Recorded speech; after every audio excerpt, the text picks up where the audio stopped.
Hey guys, it's Jordan from VFX Vault, and in this tutorial we're going to be going over how to access and set Niagara parameters for our VFX inside of Scene Graph and using Verse. So you can see here we've got this cool little money rain effect, and we can set how fast it spawns, how big the money stacks are, all of these different variables we're going to be going over in this tutorial. So if you're just looking to download these files, head along to vfx-vault.com. I've left a link down in the description below to this project specifically, and there's a simple example of how we can access and set Scene Graph Niagara materials inside of UEFN.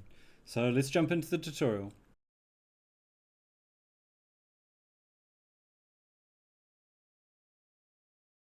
So coming back into the project here, again, these files are all going to be uploaded on VFX Vault. We can get them for free. I've just got a completely blank project here, blank level.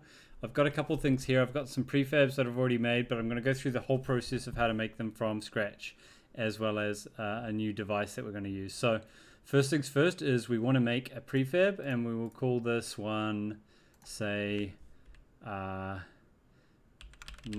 effects. We'll call it PF for prefab money effects. Okay, we want to open that up, and we want to select the PF money effects here, and we want to add a new component. We want to add our particle system component. We're going to use the money fountain mesh, and again, you can purchase these money effects on VFX Vault, but I'll also include this one for free in the tutorial. So you see when you plug it in, you've got all of the parameters that we have access to. The ones we're just going to use is duration for now. We can do like duration and spawn rate, or as well as scale. So I've saved that. Now in this tutorial I'm not going to go over exactly how to set up like a whole Niagara system. All that you need to know is that in our Niagara system we have to make a new parameter. So we would make like a float or an int parameter. We need to give it a name that's kind of lowercase with underscores. Make sure we're not using any characters so that Verse can actually see the parameter. And then we just drag it over. See, we've got spawn rate here and spawn weight. So we just drag the spawn rate in, we plug it in, and now we can access that value dynamically. Again, I'm not going to go over how to set all of this up.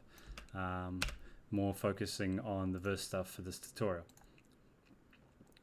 So with that set up, with our parameters plugged into our Niagara system, and we can make sure we can see these parameters now when we're putting a Niagara component into our prefab. You can see we've got duration here and spawn rate here. The next thing we need to add is a new Verse component, and we will call this one money effects component.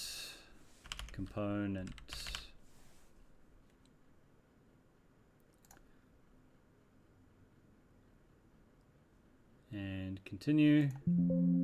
So it's just closing an older version of that I had open. Okay, so you see here we've got a few things. We've got our variables, we've got the component itself, then we've got on begin simulation. So when this actually begins, it runs once, and then on simulate is this runs repeatedly, I think, or it runs once when it starts simulating, and then we can put loops and such in here on the on simulate. Whereas the begin simulation, it only runs when the actual entity is added to the scene.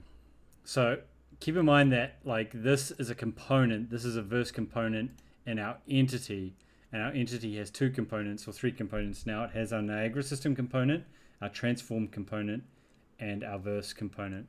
So we'll just leave it like that for now.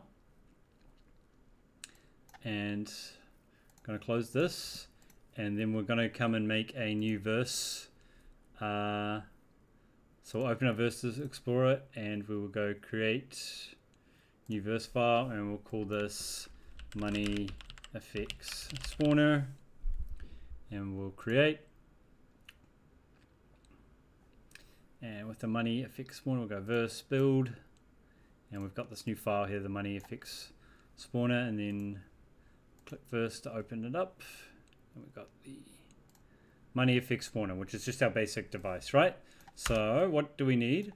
First thing we need is we need a variable so we can set how many, how much, like how fast do we want it to spawn, how many particles do we need. We can set any of these parameters that we've set up to access inside Niagara. So first we'll go at editable, and we'll call this one money spawn rate, and we'll set it as a float, and we'll just set it to 10.0, and then another one at editable, let's go money scale, we'll go int and equals just 1 for now.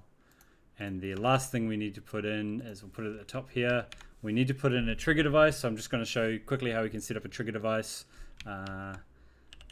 Editable, and then we go fix spawner trigger, we got this input trigger device as an input trigger device. Cool. So we have the variables that we want, and then on begin we need to bind our fix spawner to our fix event. So we go fix spawner trigger dot pressed event. So when we press this button, we go subscribe. Sorry, it's throwing an error here because it wants an int and we give it a float. So scale, money scale would be a float. Sorry, so float 1.0. But we can set ints, we can set booleans, all those things that we need, and then we'll subscribe this to the spawn effects function, which we'll create down here. So we'll go spawn effects, and we'll set this as, we need to pass, because this is an event, we need to pass in an agent. We go void equals, and then we'll get into the logic in a minute. Let's just put a block here so we can compile this. So we go verse, build verse. Awesome. So we need to put in, we've gotten our fix spawner trigger, but we need to put in an actual spawner, an input trigger. So we go input,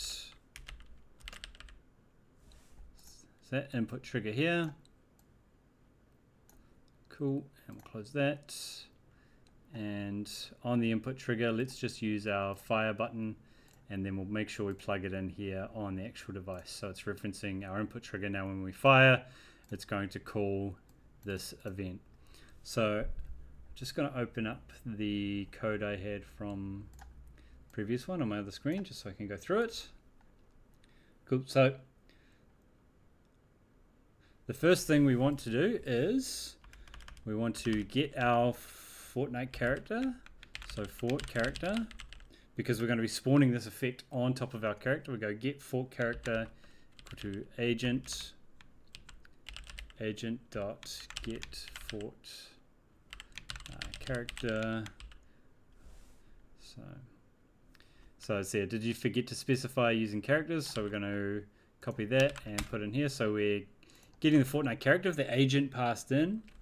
Then if that succeeds, we go get character translation as fort character dot get transform. So we're getting where is our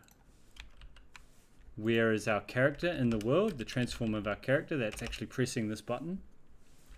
And then this is what we need to do if we're going to reference or set up, like put an entity into the world, like a prefab, an entity into our world. So we go if simulation is equal to get simulation entity. So we're getting the main simulation entity, which is like the base entity, and then if that succeeds, then we'll just put in a print here to make sure we're getting it. So got main simulation. So we know that it succeeded. And then let's make a new entity. So we have to declare a new entity of the type that we made. So we go affix entity of type. So we don't want to make the type the money affix component here, because that's a component, it's not an entity. We want to make it the entity that we made in our in our content browser. So the entity would be this one, PF money effects. So we go PF type PF dot PF money effects, and then we go equals PF money effects. So we're making a new instance of it.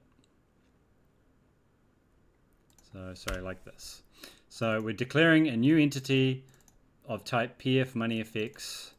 So this is the entity here that has the Niagara system, the transform component, and the verse component inside this entity, right? And then we go if effects component equals to effects entity dot get component, and then we just go effects component. Okay, so what we're doing here is we are getting the, so this is where it gets a little bit confusing. We need to get the money effects component. So I know it can be a little confusing at first, so let me clarify again. So we are making a new entity, which is this prefab entity that has our effects component, it has our verse component and our transform component. Then we're saying here we want to get the effects, the verse effects component, right? So we're getting this, we're getting the actual verse part of that entity. And then once we get the verse part, and then we're getting this, the actual verse part of our entity. Once we get the verse part, we're casting to this type money effects component. And now with this, we can set variables inside of our verse component. So we'll call this one spawn rate, and we'll set it as a float. And we want it public so that it can be accessed externally. And we'll set another one where we go scale, and we'll set this also as a float, and we'll just set it to 1. So with this, we're getting the verse component, and inside the verse component we can set those variables now when we spawn. So we can set spawn rate, so we go spawn rate is equal to our money spawn rate. We go set, and same again, set verse component dot scale is equal to our money scale. So what we're doing is we're passing these into the verse component, and then we could also just get the effects component if we wanted at this level, but we're going to pass it in and set it inside. And then we want to also go new entity, or sorry, effects entity. So we've set the variables. Now we want to set the position. We'll go set global transform from transform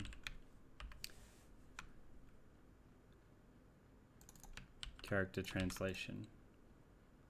So we need to make sure we're using the scene graph. So plug that in there. And also need to make sure we're using the spatial math. So we plug that in there, scene graph and spatial math. Cool, and this here should be actually character transform, and then we put it down here. Okay, so we create the new entity, we set the variables, we're setting the position. Now we need to put this entity into an array, so we'll call it effects entity array as new array type of entities equals array, and we will put this effects entity into an array, and then we will go sim dot add entities the effects entity array. So we're taking the object that we made, the effects entity, we're putting it into an array, and we're putting that array into the main array on our simulation, which is the get simulation entity. So it's putting it into the main simulation array. Cool. So that's the first part. Now if we run this, it's still not quite going to work. It's going to spawn our effects. It's going to spawn this this PF money effects here, but we're not really accessing or editing any of these variables here just yet.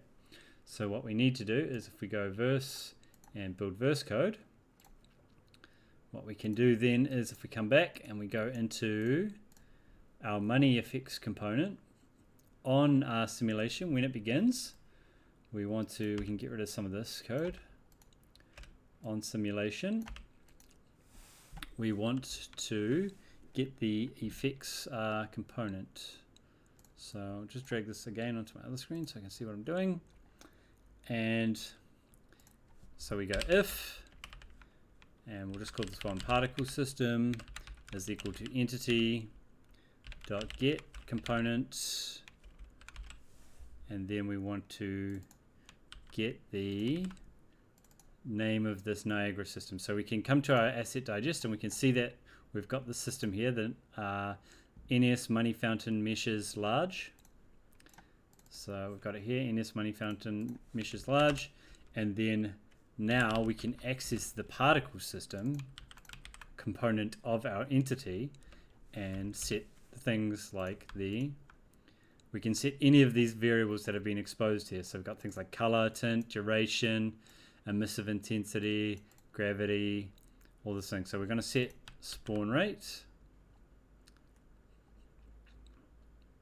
So for some reason spawn rate is an int, but we probably want it as a float, but that's okay. So spawn rate is equal to spawn rate, but again it's asking for, so let's go back and we'll change this to int, and we'll change the money spawn rate here to int, and we'll just close that and come back here, fix that, and then again we can do the same thing, copy paste, set particle system dot scale is equal to scale. Let's see, it says it can't find it, so sorry, so it's scale with a small s, because I set the variables in Niagara all with lowercase and underscores. So scale is set to scale. So now I'm going to load up the game, and when we press our button, it should, whatever we've set in the device, so we can set the money scale to, so if we just play the effect here and we'll drag it into the level, you can see it's here, but if we set in our device, we'll set the scale to 2 or 3. So we play here, you see it's just a regular scale, but when we spawn it through the effects spawner device, it'll be a much bigger scale. So I'm just going to pause here and I'm going to launch the session and we'll see how it goes. So it took a little bit to debug, but I'm just going to be going over exactly why it probably didn't work and what you need to do to make sure that it works. So here we do have it working, but two things you really need to remember that I should have pointed out at the start is that inside of our project settings, we need to go to project settings here, scroll down to the bottom and make sure we have scene graph enabled, right? And then also we need to have a prefab in our level somewhere already so that it knows to start with that base kind of simulation entity. If we don't have a prefab in our level, then this function here, get simulation entity, will fail, and then we won't be able to add any new prefabs. So we just have to have a prefab somewhere in our level. So you can see back in the game when we click, it spawns our effect, and we've set the scale really big, so the big money stacks are really huge, and every time we click, it's spawning a new one where the player is standing and they're sort of falling down. So let me just come to the device. So this is a cool thing, we can update these values as we need to. So we can set the spawn rate to 100 and let's set the scale to 0.5.